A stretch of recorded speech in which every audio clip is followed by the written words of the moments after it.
Hello everyone, welcome to my YouTube channel Electronics Made Easy with Shomabo. Hope all are doing well. আজ আমরা electronics এর পরের পার্টটা শুরু করছি, যেটা হলো properties of semiconductor.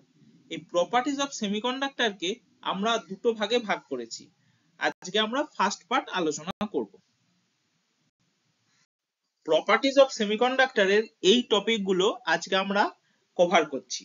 What is semiconductor, semiconductors এর পজিশনটা পিরিয়ডিক টেবিলে কোথায়, atomic structure of silicon and germanium, silicon এবং জার্মেনিয়ামের অ্যাটমিক স্ট্রাকচার, কিভাবে সেমিকন্ডাক্টরের মধ্যে ব্যান্ড ফর্মেশন হয়, এবং এই ব্যান্ড ফর্মেশনটা জানার জন্য আমরা আলোচনা করব রেসিপ্রোকাল ল্যাটিস এবং রেসিপ্রোকাল স্পেসের কনসেপ্টটা কি, concept of Brillouin zone energy band in reciprocal space. কারণ আমরা আগের স্লাইডে যে এনার্জি ব্যান্ডটাকে আমরা ডেসক্রাইব করেছি, সেই এনার্জি ব্যান্ডটা ছিল কি এনার্জি রিলেটেড বা energy function as a function of distance. কিন্তু এখানে আমরা রেসিপ্রোকাল স্পেসে, যেটা পরবর্তীকালে সমস্ত সেমিকন্ডাক্টর ডিভাইসের ক্ষেত্রেই আমরা এনার্জি ব্যান্ড ডায়াগ্রামকে রেসিপ্রোকাল স্পেসে অ্যানালাইজ করি, সেই রেসিপ্রোকাল স্পেসে কিভাবে এনার্জি ব্যান্ড ডায়াগ্রামকে ড্র করতে হয় সেটা এখানে আলোচনা করব।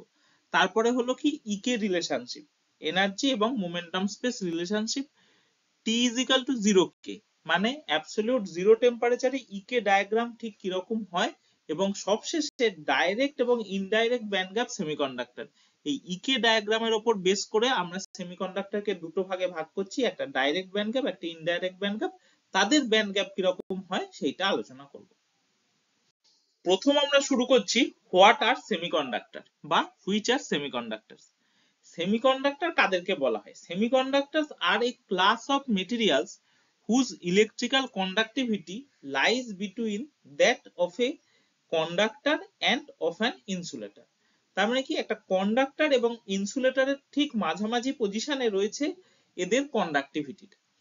এই সেমিকন্ডাক্টরের কন্ডাক্টিভিটি লাই করছে কততে? 10⁵ থেকে 10⁻⁻⁴ সিমেন্স পার মিটার।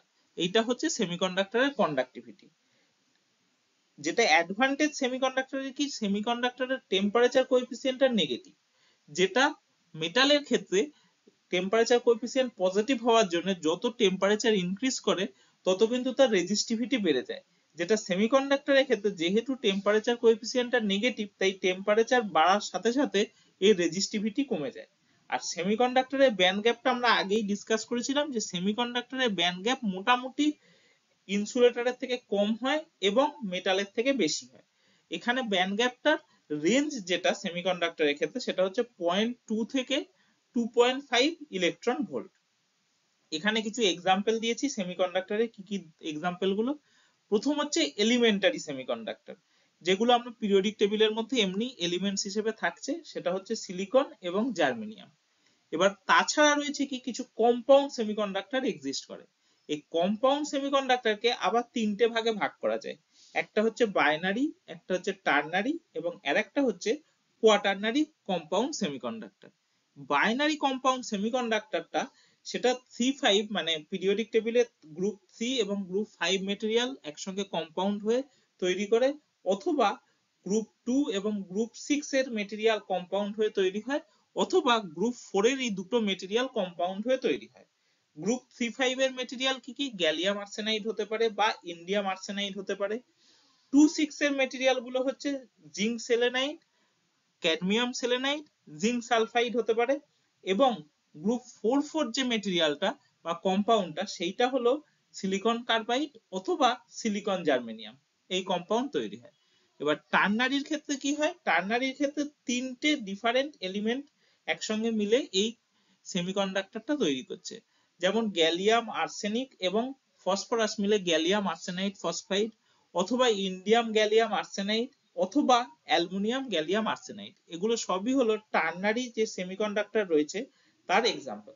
আর কোয়াটারনারির নাম থেকেই বোঝা যাচ্ছে যে চারটে ডিফারেন্ট এলিমেন্ট একসঙ্গে কম্পাউন্ড তৈরি করে এই সেমিকন্ডাক্টরটা তৈরি করছে। ইন্ডিয়াম, গ্যালিয়াম, আর্সেনিক এবং ফসফরাস, এই চারটে একসঙ্গে মিলে তৈরি করছে quaternary semiconductor. Indium, gallium, arsenide, phosphide, এই হচ্ছে কোয়াটারনারি সেমিকন্ডাক্টরের নাম। এইবার আমরা দেখব যে সেমিকন্ডাক্টরের ঠিক পজিশনটা কোথায় পিরিয়ডিক টেবিলের মধ্যে।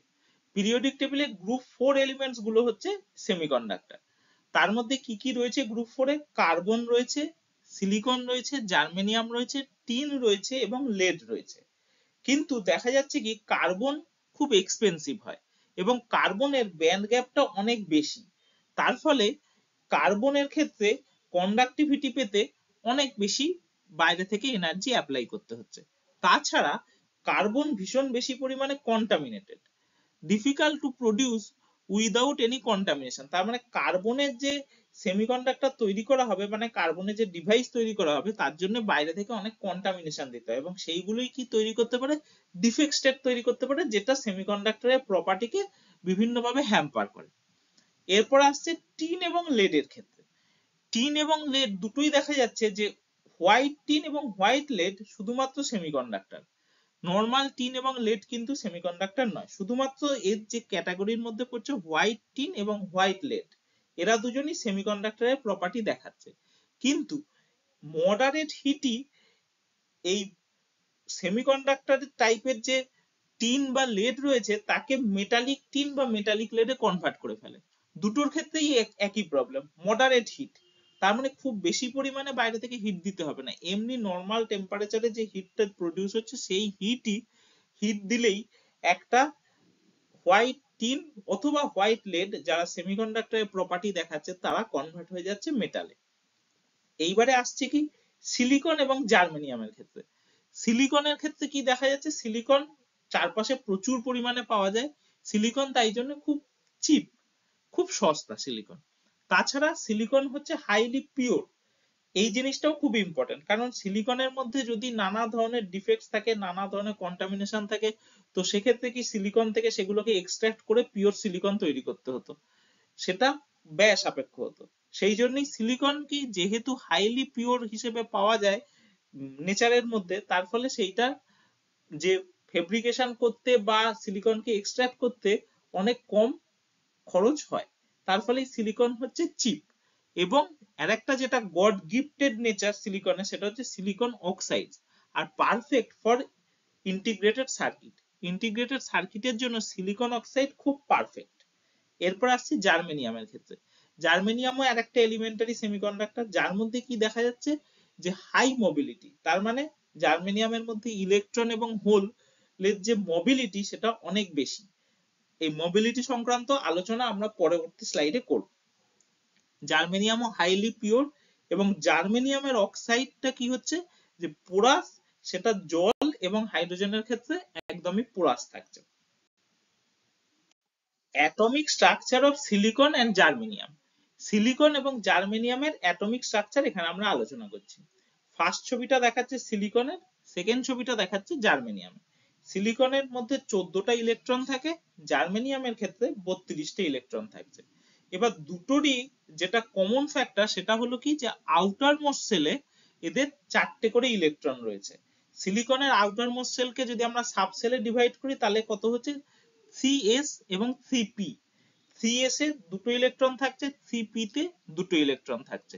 আর জার্মেনিয়ামের ক্ষেত্রে আউটার মোস্ট সেলের সাবসেল হচ্ছে 4s এবং 4p, যেখানে 4s এও থাকছে 2টো ইলেকট্রন, 4p তেও থাকছে 2টো ইলেকট্রন। এক্ষেত্রে একটা কথা বলে রাখি যে আমরা আগে দেখিয়েছিলাম যে s সাবব্যান্ডের বা s সাবসেলের ম্যাক্সিমাম অকুপেন্সি অফ ইলেকট্রন কিন্তু 2, কিন্তু p এর ক্ষেত্রে ম্যাক্সিমাম অকুপেন্সি অফ ইলেকট্রন হচ্ছে 6। সেক্ষেত্রে সিলিকনের ক্ষেত্রে কটা থাকছে? s এ থাকছে 2টোই কিন্তু p তে থাকছে 2টো, আর জার্মেনিয়ামের ক্ষেত্রে s এ থাকছে 2টো, p তেও থাকছে 2টো।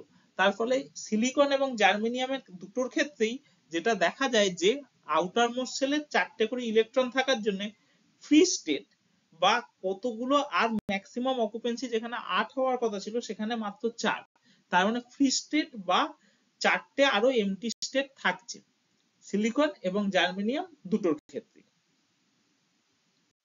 আমরা আগের স্লাইডটায় অ্যাটমিক স্ট্রাকচার অফ সিলিকন এবং জার্মেনিয়াম আলোচনা করলাম।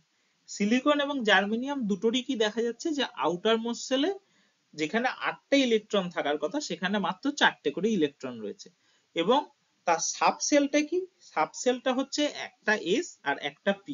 এবার সিলিকনের ক্ষেত্রে 3s এবং 3p, আর জার্মেনিয়ামের ক্ষেত্রে 4s এবং 4p। এখন আমরা জানি কি যে s সাবসেলের ম্যাক্সিমাম অকুপেন্সি হচ্ছে 2, তার মানে দুটো ইলেকট্রনই আছে, সেটা কমপ্লিটলি ফিল্ড রয়েছে।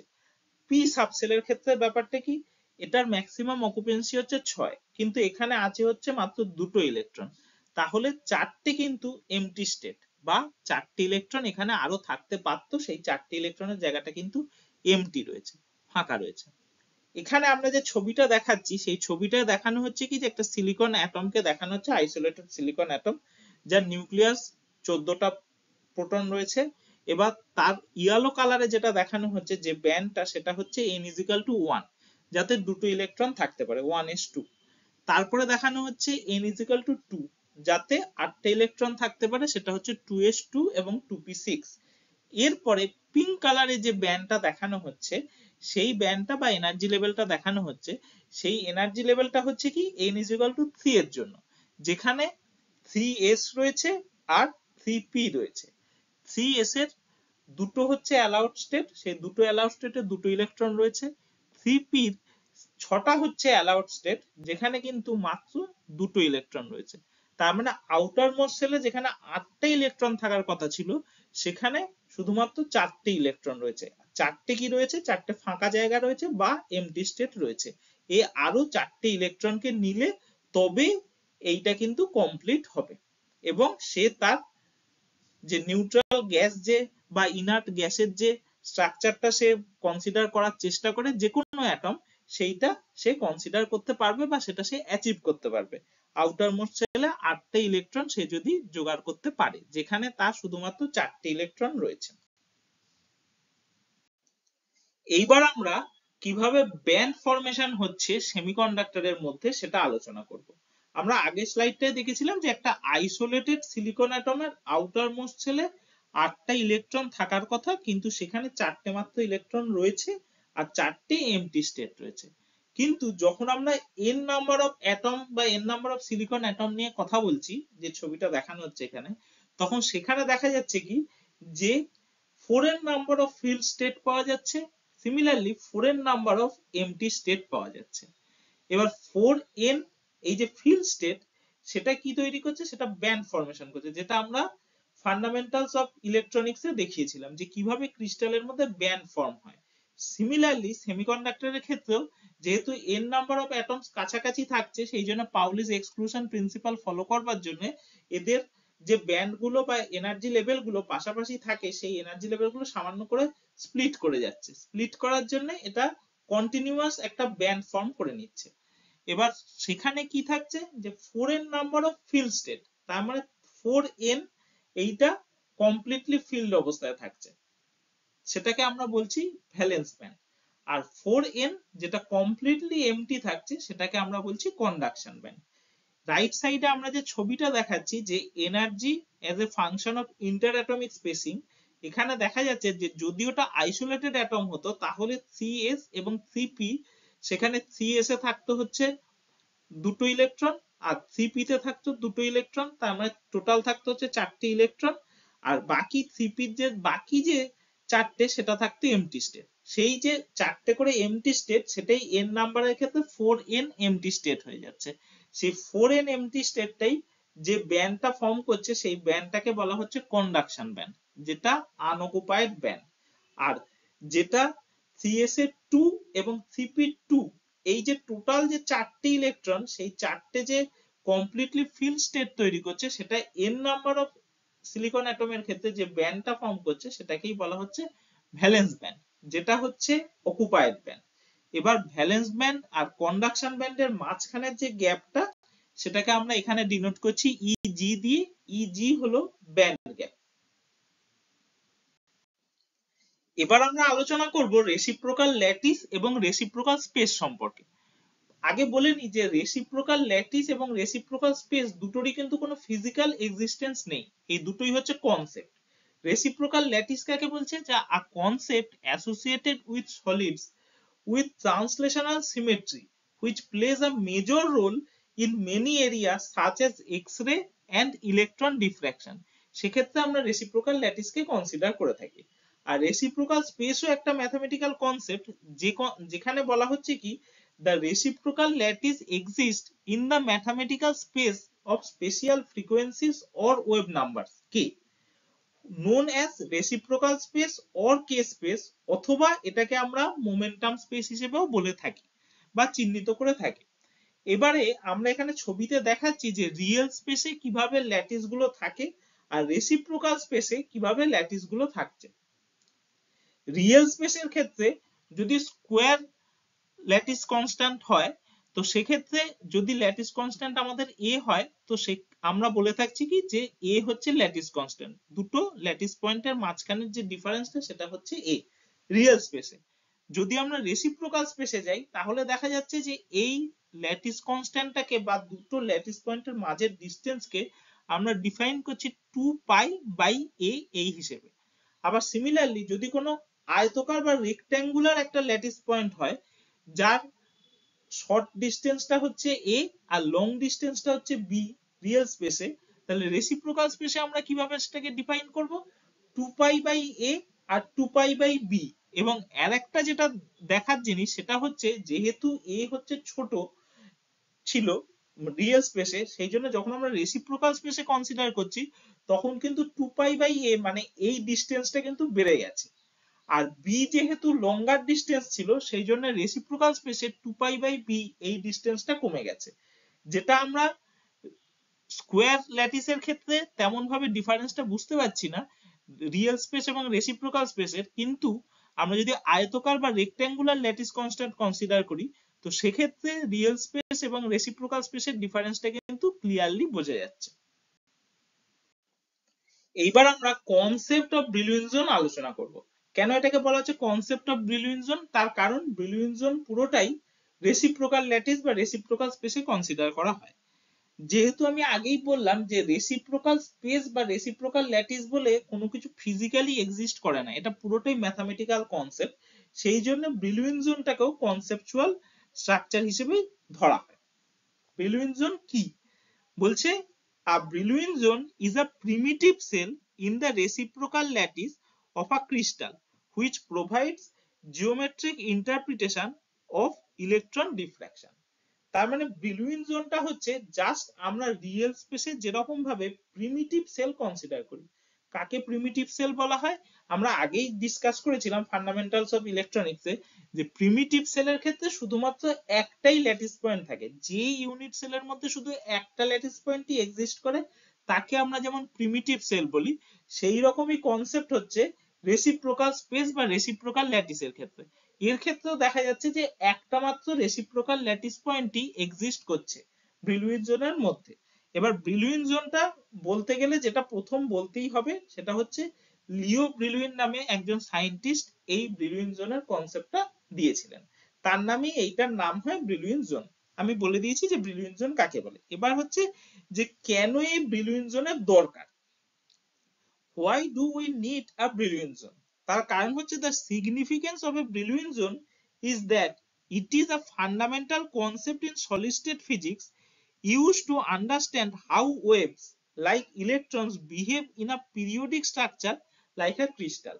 তার মানে কি যে কিভাবে ইলেকট্রনের যে ইলেকট্রনকে তো আমরা কোয়ান্টাম মেকানিক্যালি ওয়েভ হিসেবে কনসিডার করি, সেই ওয়েভটা কিভাবে পিরিয়ডিক স্ট্রাকচারের মধ্যে তার নেচার কিরকম ভাবে চেঞ্জ হচ্ছে সেই জিনিসটা বোঝানোর জন্যই এই কনসেপ্ট অফ ব্রিলুইন জোনটা এসছে।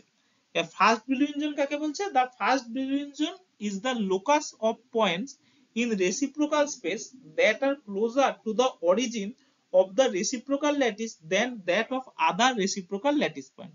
যে অরিজিনটাকে আমরা কনসিডার করেছি তার চারপাশে যে রিজিয়নটাকে নিয়ে আমরা ফার্স্ট ব্রিলুইন জোন কনসিডার করছি সেটা হচ্ছে ওই অরিজিনের চারপাশের অংশটা, এবং সেই পয়েন্টটা বাকিগুলোর থেকে কিন্তু এই অরিজিন যে পয়েন্টটা সেই পয়েন্টের অনেক ক্লোজিং হয়। এইবার আমরা energy band in reciprocal space আলোচনা করব। আমরা এর আগে দেখিয়েছি যে energy band in real space, সেই জন্যই ইন্টার অ্যাটমিক ডিসটেন্সের সঙ্গে এনার্জির ভেরিয়েশন দেখিয়েছিলাম। এবার আমরা কার সঙ্গে ভেরিয়েশনটা দেখাচ্ছি, এনার্জির ভেরিয়েশন দেখাচ্ছি কে স্পেসের সঙ্গে। কে কোনটা, মোমেন্টাম স্পেস বা কে স্পেস বা রেসিপ্রোকাল স্পেস। কে এর সঙ্গে ল্যাটিস কনস্ট্যান্ট এর যে রিলেশনশিপটা সেটা এখানে দেখানো হয়েছে কে ইজ ইকাল টু 2π/a, সেটাই হচ্ছে তার রিলেশনশিপ। এইবারে কে স্পেস হচ্ছে একটা পিরিয়ডিক স্ট্রাকচার। তার কারণ হলো যেহেতু ক্রিস্টাল একটা পিরিয়ডিক স্ট্রাকচার, সেই জন্য কে স্পেসও মানে রেসিপ্রোকাল স্পেসও তার পিরিয়ডিক হচ্ছে রিয়েল স্পেস। ক্রিস্টালের যেহেতু পিরিয়ডিক, তাই রেসিপ্রোকাল স্পেস অলসো পিরিয়ডিক। এবারে সেই পিরিয়ডিসিটি থাকার জন্যই আমরা কি পাই, যে K is equal to 2π/a আর কে ইজ ইকাল টু 0, এই দুটো পয়েন্টের মধ্যে সেম ওয়েভ ভেক্টর পাওয়া যাচ্ছে। তার মানে 2π/a ডিস্টেন্স পর পর কে রিপিটেশন আসছে।